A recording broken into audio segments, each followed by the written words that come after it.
Most men don't realize this, but your posture speaks louder than your words. Before you even open your mouth, people have already judged you. Are you confident or insecure? Strong or weak? The answer often comes down to posture.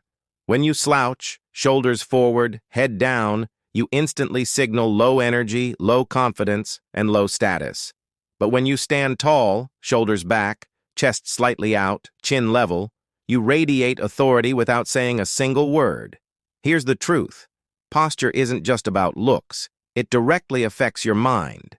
Studies show that standing tall lowers stress hormones and boosts confidence levels.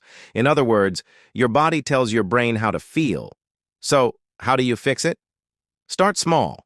Every time you check your phone, roll your shoulders back. When you walk into a room, imagine a string pulling your head upward. And when you sit, plant your feet firmly on the ground instead of hunching forward. Master your posture, and people will notice the change immediately. You'll look taller, stronger, and more confident, because you actually will be.